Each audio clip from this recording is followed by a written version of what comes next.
Hi, this is Phil Hartman with PH Fabrication, Horton Race Cars. Just wanted to give you guys a weekly shop update. Hope everyone's doing well. So it's been a busy week here at the shop, and I know last week I skipped a shop update. I was up at the Z-Max Dragway working with Josh Hart and the Top Fuel team up there. So it was nice to get back out to the track and work with those guys. And it was a good weekend. Like I said, we ended up in the finals and didn't do very well in the finals, but still, all in all, a good weekend. So you can see we got a few different projects in the shop right now. Got the funny car up on a jig. Now this car came down from Boston, and we're basically just mounting a different rear end in the car. So when we get ready to mount the new rear end, we get rid of all the old mounting plates that were in the car for the original rear end. Now this is our mock-up rear end. We always have it on the shelf just for occasions like this. Or when we're building a new car, if a customer wants this style rear end, then we have one. It's just an empty housing with all of our fixturing and tooling. If a customer brings us a different rear end, what we do is we fixture up to their rear end and go that route. But you can see we've got the rear end in place along with our lineup shaft and our mock-up motor, and everything gets bolted in tight. So that way the crankshaft, the drive shaft, and the rear end are all in line with each other. We also set up our rear end height depending on the diameter of the tires that the customer's going to run.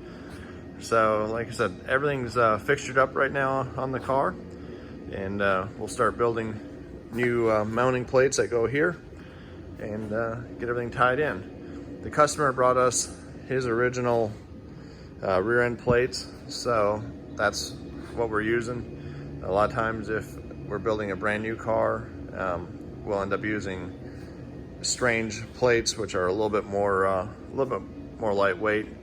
But all in all, it's coming together pretty nicely. Hopefully, middle of next week or probably the end of this week, we'll have it finished up. I know we got a few things going on this weekend, so won't get a lot done on it, but should be done early next week. Over here on the 32 Ford Roadster, just doing a few miscellaneous things.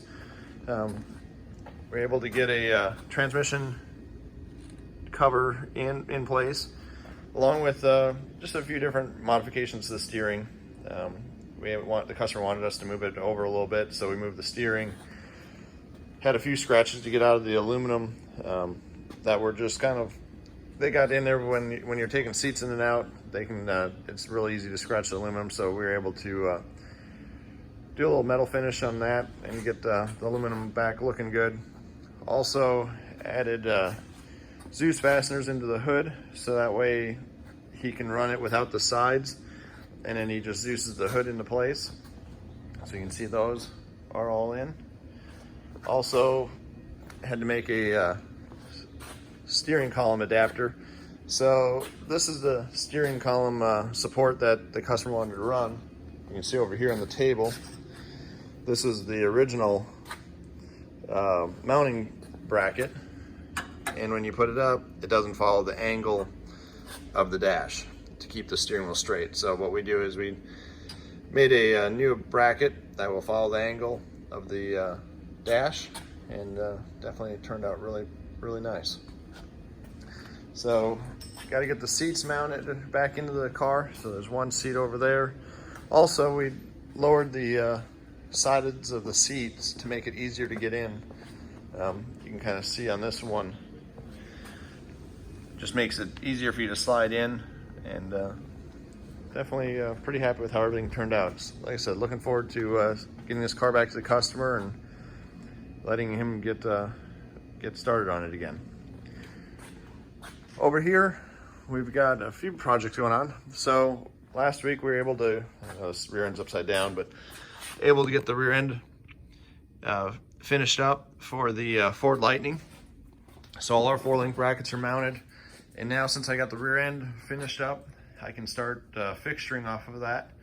So like I said, next week, early next week, that jig will be free. That jig I'll roll over into this bay here and get the rear end fixtured up, and then we're going to start getting the chassis built for the Ford Lightning. Like I said, there's a lot of work to be done, and try to get moving on it as fast as I can, and definitely excited to get on this project. Now we got the box body Mustang. Like I said, making a little bit of progress on it. Made a few changes to the firewall that we're excited about, and like I said, I'll do a little bit more of an update on that as we get a little bit closer on that with the firewall. Also finished up we got to still have to pin this, but also finished up the parachute mount back in the back.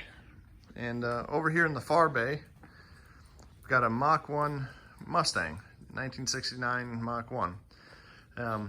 This car came in just to do some intake work, not so much, more or less the piping for the supercharger. So we've got to do all the piping for the supercharger and get all that in place. So looking forward to getting started on this car. Hopefully next day or two we'll be able to jump on it. Well, I know you've heard little Millie barking in the background. That's her.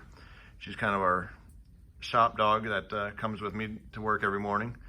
But well, that is it for my weekly shop update. I do want to give a shout out to Hypotherm Plasma Cutters, Edwards Ironworkers, Bailey Industrial, Cleveland Punch and Die, Fronius Welders, TMS Titanium, Racing Junk, and I know there's a lot of other companies that do support PH fabrication, and I do appreciate each and every one of you for everything you guys do for us.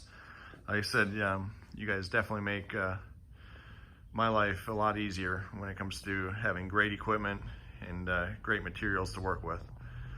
Well, I hope you guys all have a great week, and I'll talk to you all later. Bye.